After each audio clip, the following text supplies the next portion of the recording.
UKLO 1 year masters. No IELTS required up to 5 years visa. High visa success rate. గురుర్బ్రహ్మ గురుర్విష్ణు గురుర్దేవ మహేశ్వర గురు సాక్షాత్ పరం బ్రహ్మ తస్మై శ్రీ గురవే నమః.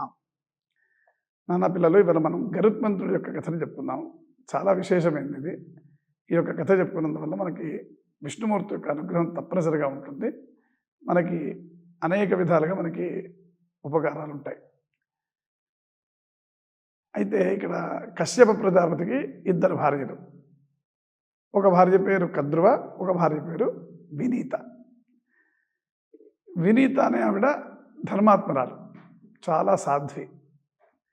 ఈ కద్రువ అనేవాడ చాలా తెలివైంది, కుతంత్రురాలు.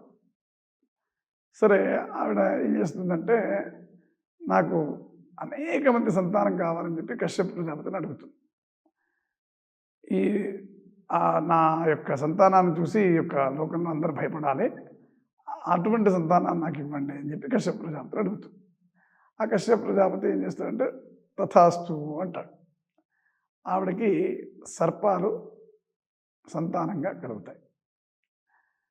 సంతానంగా కలిగినప్పుడు వాసుకి, ఆదిశేషుడు, తక్షకుడు వీళ్ళంతా కూడా ఆవిడకి చాలామంది సర్పాలుగా ఆవిడకి 500 మంది సంతానం కలుగుతుంది అనమాట. ఈ వినీత పెళ్ళి మాత్రం నాకు అంతమంది సంతానం అక్కర్లేదు, నాకు చాలా బలమైన కుమారుడు ఇద్దరు కావాలని చెప్పి ఆవిడ అడుగుతుంది. అడిగినప్పుడు సరే తథాస్తు అని చెప్పి ఆవిడ కూడా ఇస్తాడు.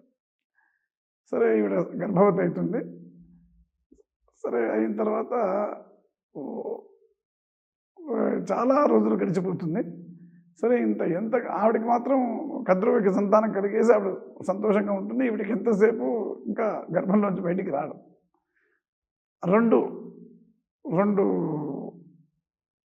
పిండాలుగా ఉద్భవిస్తాయన్నమాట. ఆ ఒక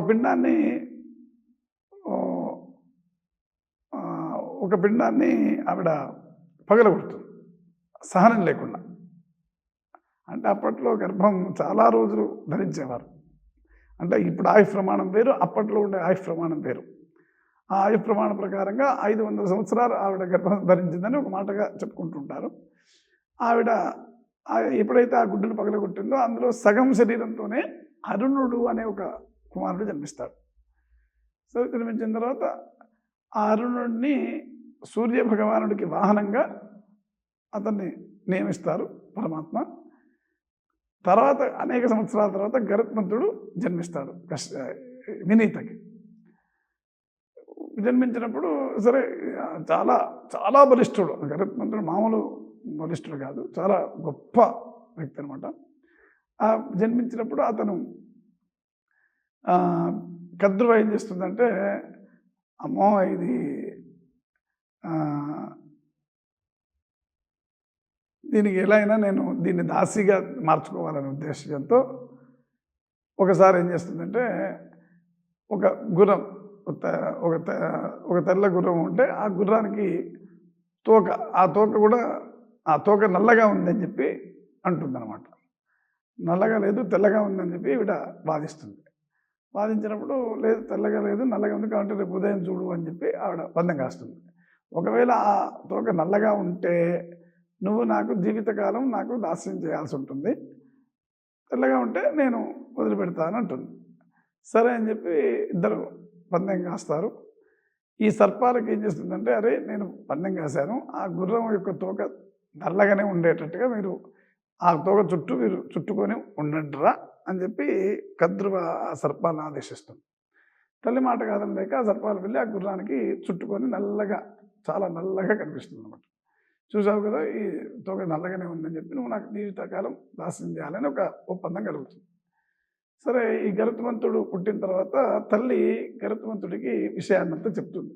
నాన్న, నేను మీ యొక్క పెద్దమ్మకి నేను దాసిగా ఉన్నాను, ఈ దాస్యం నుంచి నన్ను ఎట్లయినా నువ్వు విడిపించాలి అని చెప్పి ఆవిడ అడుగుతుంది. అడిగినప్పుడు తల్లి దగ్గరికి వెళ్ళి, అమ్మ పెద్దమ్మ, మా అమ్మని దాస్యంలోంచి విముక్తి చేయాలంటే నేను చేయాలి చెప్పు అంటే, అప్పుడు ఆవిడ అంటుంది, నాకు దేవతల దగ్గర ఉన్న అమృత భాండాన్ని తీసుకొచ్చిస్తే నేను నీకు మీ అమ్మని దాస్యంలోంచి విడిచిపెడతాను అంటుంది. అమ్మ అని చెప్పి సరే, ఇంకా గరుత్మంతుడు ప్రయాణమై వెళ్ళడానికి ఉద్యుక్తుడైతే ఆయనను వెళ్ళే క్రమంలో ఏదైనా నీ ఆఖరికి ఏదైనా తిను కానీ బ్రాహ్మణుని మాత్రం తినొద్దు, వాళ్ళని బ్రహ్మహత్య పాతకం నువ్వు చేయొద్దు అని చెప్తుంది. చెప్తే సరే అనుకుని వెళ్తాడు. ఆ క్రమంలో అనేక పరీక్షలు ఎదుర్కొని ఆ దేవతల దగ్గరికి వెళ్ళి ఆ అమృత భాండాన్ని సంపాదిస్తాడు. మొత్తానికి సంపాదించి వస్తుంటే ఇంద్రుడు అంటాడు, నువ్వు ఈ యొక్క అమృత భాండాన్ని తీసుకెళ్ళడానికి లేదు, ఈ దేవతలకు సంబంధించింది, నువ్వు తీసుకెళ్ళి సర్పాలకు ఇస్తే ఆ సర్పాలు తాగితే అవి అమరులు అయిపోతారు, ఇంకా ఈ యొక్క లోకం అంతా నాశనం అయిపోతుందని చెప్తాడు. మరి ఎట్లా నేను ఇట్లా మరి మా అమ్మని నేను దాస్యంలోంచి విముక్తురాలు చేయాలి, మరి నేను ఎలా చేయమంటావు అంటే, నీకు నువ్వు ఏదైనా వరం కోరుకో, నీకు ఆ వరాన్ని ఇస్తాను, నువ్వు మాత్రం ఇలా చేయొద్దు అంటాడు. నాకు అతను అదే ఏమడుగుతాడంటే, నాకు పరమాత్మ మహావిష్ణువుకి నేను వాహనంగా ఉండాలని కోరుకుంటాడు. ఆ కోరికని అతను సమర్థించి ఈ అమృత భాండాన్ని ఇవ్వనంటాడు. లేదు నా మాటగా నేను నిలుపుకోవడానికి నాకు ఇది చేయాల్సిందే అంటే, అప్పుడు ఇంద్రుడు అంటే, నీ మాటగా నువ్వు వెళ్ళి ఈ అమృత భాండాన్ని వాళ్ళకి ఇవ్వు, దానికి నియమాలన్నీ చెప్పు, ఆ నియమాలు చెప్పిన తర్వాత మేము ఈ అమృత భాండాన్ని మేము ఎత్తుకెళ్ళిపోతాం, నీ మాటగా నువ్వు ఇచ్చేసినట్టు అవుతుంది, మా మాటగా మేము తీసుకెళ్ళిపోయిన వాళ్ళం అవుతాం, కాబట్టి నువ్వు మాట తప్పొద్దు మేము మాట తప్పొద్దు అని చెప్పి ఇద్దరు ఒక ఒప్పందం చేసుకొని బయలుదేరి వెళ్తారు. ఇక ధ్రువకి అమృత భాండాన్ని ఇవ్వడానికి దర్భ మీద పెట్టి దర్భాలను భరించి దర్భ మీద ఇస్తాడు. అమ్మ మీరు వెళ్ళి స్నానం చేసి వచ్చి శుచిగా ఈ అమృత భాండాన్ని ముట్టుకోవాలి తప్పితే అశుచిగా ముట్టుకోవడానికి వీల్లేదని చెప్తే, అప్పుడు ఆ స్నానానికి వెళ్ళిన తర్వాత ఇంద్రుడు వచ్చి ఆ యొక్క అమృత భాండాన్ని తీసుకెళ్ళిపోతాడు. ఆ తీసుకెళ్తున్న క్రమంలో ఆ దర్భల మీద కొంచెం అమృతం పడిపోతుంది. ఆ స్నానం చేసి వచ్చిన సర్పాలు అవి ఆ దర్భ మీద పడ్డ ఆ యొక్క అమృతాన్ని తాగడానికి నాలికని చాపినప్పుడు ఆ నాలిక చీలిపోతుంది అన్నమాట. అందుకే సర్పాల నాలిక రెండుగా ఉంటుంది అనమాట. అది గమనించారో లేదో. ఆ రకంగా ఆవిడ ఇచ్చిన మాట ప్రకారంగా దాస్యంలోంచి విడిపించుకుంటాడు తల్లిని. వీళ్ళ అమృత భాండాన్ని ఇంద్రుడు కూడా తీసుకెళ్ళిపోతాడు అనమాట. ఆ రకంగా అమృతాన్ని కాపాడబడతాడు. అందుకే దుష్టులకు ఎవరికి కూడా మనం ఒక బానిసగా ఉండడానికి వీల్లేదు. అలా ఉంటే మాత్రం మన జీవితకాలం మన జీవితాన్ని మనం కోల్పోతాం, మన స్వేచ్ఛని మనం కోల్పోతాం. అటువంటి పరిస్థితులు ఎప్పుడు కూడా మనం తెచ్చుకోకూడదు. ఇది విషయం.